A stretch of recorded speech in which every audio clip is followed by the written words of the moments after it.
The moment Sarah Chen saw the woman collapse on the subway platform, time seemed to fracture into 1,000 pieces. Everyone else backed away, forming an unconscious circle of fear and uncertainty around the crumpled figure in the worn brown coat. But Sarah didn't move back. She couldn't. Something in the woman's fall, the way her shopping bags scattered across the dirty concrete, like abandoned children, the way her gray hair spread across the ground like a halo, made Sarah's feet root to the spot. This stranger was someone's mother, someone's grandmother, someone's her. Sarah dropped to her knees without thinking, her pressed business suit meeting the grimy floor as her briefcase clattered beside her. The woman's eyes were closed, her breathing shallow and rapid. Around them, the morning commuters stood frozen. Dozens of people with smartphones in their hands, watching but not seeing, present but not there. Sarah had been one of them just yesterday, just this morning even, rushing past the homeless man by the entrance, ignoring the busker with the violin, her AirPods firmly in place to block out the world's inconvenient needs. "Call 911!" Sarah shouted, her voice cutting through the underground station's ambient roar. Her hands trembled as she checked for a pulse, remembering fragments of a CPR class she'd taken 3 years ago for a corporate wellness initiative. The woman's skin was cool, papery thin beneath Sarah's fingertips. "Please, someone call an ambulance!" A teenager finally pulled out his phone, his fingers shaking as he dialed. Sarah loosened the woman's collar, talking to her softly even though she couldn't respond. "You're going to be okay. Help is coming. Stay with me." The words felt hollow, inadequate, but they were all she had to offer in this moment. As Sarah waited, cradling the stranger's head in her lap, she noticed things she'd trained herself not to see during her 5 years of riding the subway line. The woman's coat had been mended carefully in several places, nearly invisible repairs that spoke of pride and resourcefulness. Her shoes were old but polished.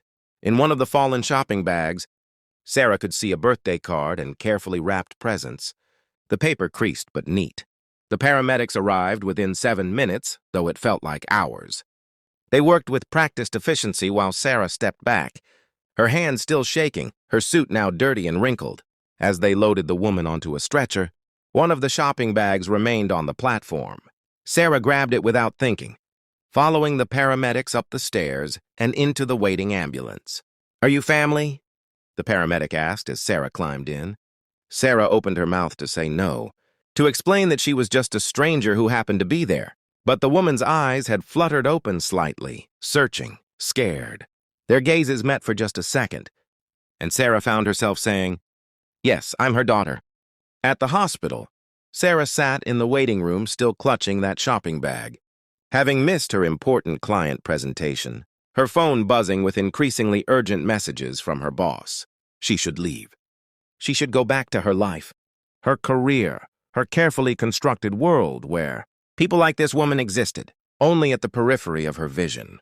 But she couldn't shake the image of those scattered shopping bags, that birthday card, someone waiting somewhere for this woman, who'd collapsed alone among strangers. When the doctor finally came out, Sarah stood up so quickly she felt dizzy.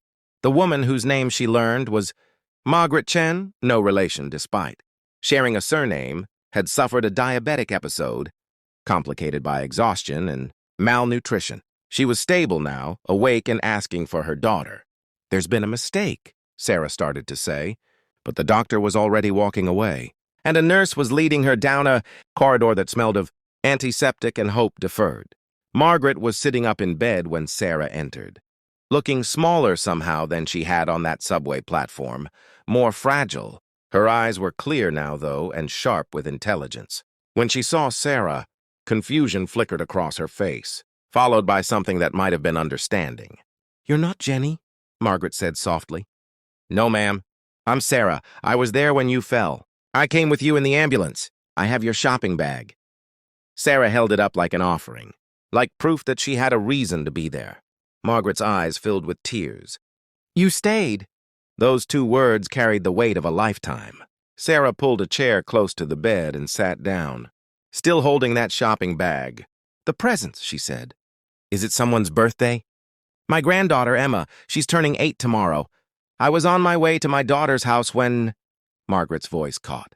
I've been working double shifts at the grocery store to save up for those presents. I must have forgotten to eat breakfast. Stupid old woman. You're not stupid, Sarah said fiercely. You're a grandmother who loves her granddaughter enough to work double shifts for her birthday. That's not stupid. That's beautiful. They talked for 2 hours. Sarah learned that Margaret's husband had died 3 years ago, that she'd given up her apartment to move in with her daughter's family after they'd lost their home in a fire, that she worked nights stocking shelves so she wouldn't be a burden during the day. She learned that Jenny, Margaret's daughter, was a single mother working 2 jobs, that they barely scraped by, but they did it together. That family wasn't about wealth or ease, but about showing up for each other when the world tried to knock you down. And Margaret learned that Sarah was the vice president of marketing at a pharmaceutical company, that she lived alone in a downtown loft, that she hadn't spoken to her own mother in 2 years after a stupid argument about Sarah working through Christmas, that she'd spent the last 5 years climbing a corporate ladder that never seemed to reach anywhere that mattered. When visiting hours ended, Sarah left the hospital with that shopping bag still in her hand, and a phone number written on a piece of hospital stationery. She went home and called her mother for the first time in 24 months. They both cried. The next morning, instead of going to her office to face the consequences of missing that crucial meeting, Sarah went back to the hospital. Margaret was being discharged, and Jenny had arrived, a tired woman with kind eyes and her mother's smile. They'd planned to take a bus back to their apartment, but Sarah had already called a car service. In the back seat, holding those birthday presents on her lap, Sarah made a decision that would have seemed impossible just 24 hours earlier. She handed Jenny her business card. Our company has a partnership program with community organizations. We fund healthcare initiatives, job training, education. I'd like to help connect you with resources, not charity, she added quickly, seeing Jenny's chin lift with pride. Opportunities. A hand up, not a handout. But more than that, Sarah started showing up. She attended Emma's birthday party that evening, watching this little girl light up at gifts her grandmother had sacrificed so much to provide. She started having coffee with Margaret every Sunday morning. She helped Jenny apply for a better-paying position at Sarah's company, using her connections not to give an unearned favor, but to ensure a qualified candidate got a fair shot. And slowly, week by week, Sarah's world expanded. She learned the names of the baristas who made her morning coffee. She smiled at the homeless man by the subway entrance and started bringing him sandwiches. She listened to the busker with the violin and dropped bills, not coins, into his case. She saw people, really saw them, instead of treating humanity like wallpaper in her life's important scenes. 6 months after that morning on the subway platform, Sarah's boss pulled her into his office. She'd been expecting this meeting, had mentally prepared her resignation letter. Her performance had changed. She left at 5 o'clock now. She took her lunch breaks. She'd turned down a promotion that would have required 80-hour weeks. Sarah, her boss said, sliding a folder across his desk. These numbers are remarkable. She opened it to find reports, showing that since she'd restructured her work-life balance, her team's productivity had increased by 40%. Employee satisfaction was up. The raise and promotion came with the condition that she implement her changes company-wide. Sarah accepted with one addition. The company would partner with community organizations to provide healthcare support, job training, and education initiatives. They'd invest in people not as charity but as recognition of their worth. On the night she signed her new contract, Sarah had dinner at Margaret's apartment, crowded around a small table with Margaret, Jenny, Emma, and 2 other families from the building who'd become part of this makeshift extended family. The food was simple, the apartment was cramped, but the room overflowed with something. Sarah's expensive loft had never contained the warm, messy, complicated beauty of human connection. As Sarah helped clear dishes, Emma tugged on her sleeve. "Miss Sarah, why do you come here every week?" Sarah knelt down to the little girl's level, seeing in her curious eyes all the possibility of a generation that might grow up, understanding what had taken Sarah 32 years to learn. "Because your grandmother taught me something important, Emma.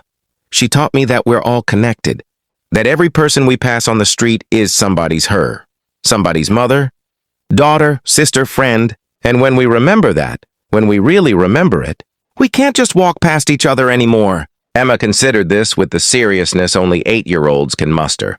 So you helped because Grandma helped you see? Yes, Sarah said, her throat tight.